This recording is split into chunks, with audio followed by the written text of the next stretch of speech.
ஜீவவசனம் கூறுவோம், சகோதரரே சேர்ந்தே எக்காலம் ஊதுவோம்.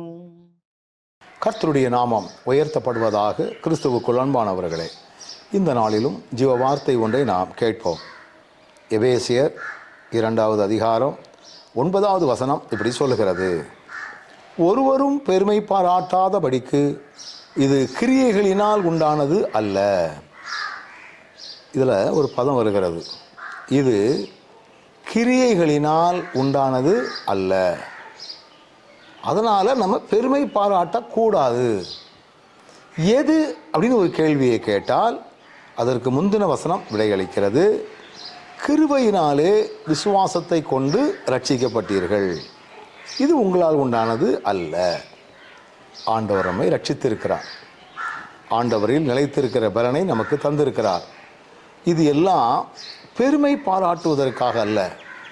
நான் காலையில் எழும்பி பைபிள் வாசிக்கிறேன், காலையில் எழும்பி ஒழுங்காக ஜபிக்கிறேன், நிறைய ஆலயத்திற்கு தேவையான காரியத்தை செய்கிறேன், இப்படிப்பட்ட சில நோ ஃபார்மாலிட்டிஸ், இப்படிப்பட்ட கிரியைகளினால் நம்மால் எதையும் பெருமை பாராட்ட முடியாது. இவைகளினால் அது உண்டாகலை. நாம் பெற்றிருக்கிற ரட்சிப்பு ஆண்டவர் என் மேல் வைத்திருக்கிற இரக்கம், அவர் எனக்கு பாராட்டின கிருபை, தயவு அப்படிங்கிறத நான் புரிந்து கொள்ளணும். நான் நினச்சா அப்படி செஞ்சிருவேன், நான் நினச்சா இப்படி செஞ்சிருவேன் அப்படின்னு யாரும் பேசவே முடியாது.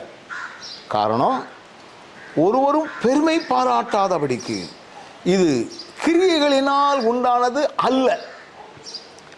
இந்த வசனம் நமக்கு தெளிவாக இருக்குது பாருங்க. கிரியைகளினால் அப்படின்னு ஒரு பதம் இருக்குது. இதை செய்வதனால் ரட்சிக்கப்பட முடியும், அதை செய்வதனால் ரட்சிக்கப்பட்டுடலாம் அப்படிங்கிறது அல்ல. ரட்சிப்பு என்பது ஆண்டவர் நமக்கு கிருபையாக தரக்கூடிய இரக்கமும் கிருபையுமாக இருக்கிறது. நம்முடைய செயல்பாடுகள் நமக்கு ரட்சிப்பை தரலை, அவருடைய கிருபை தான் நமக்கு மீட்பை கொடுத்திருக்கிறது. அதனால் நான் ரட்சிக்கப்பட்டுட்டேன் அப்படிங்கிற பெருமையே நமக்குள்ள வந்துவிடக்கூடாது அப்படின்னு சொல்லி வேதம் சொல்லுகிறது. கவனத்தோடு வாழவும் சிந்திக்கவும் ஆண்டவர் நமக்கு அனுக்கிரகம் பாராட்டட்டும். கண்களை மூடுவோமா? நல்ல ஆண்டவரே, எந்த நிலையிலும் நீர் எங்களை ரட்சித்திருக்கிற ரட்சிப்பை குறித்த மேன்மை பாராட்டல்கள் எங்களுக்குள் வராதபடி காத்துக்கொள்ளும். தொடர்ந்து உம்முடைய மகிமையின் பிரசன்னம் எங்களை மூடிக்கொள்ளட்டும். இயேசுவின் நாமத்தில் ஜெபிக்கிறோம் நல்ல பிதாவே, ஆமென்.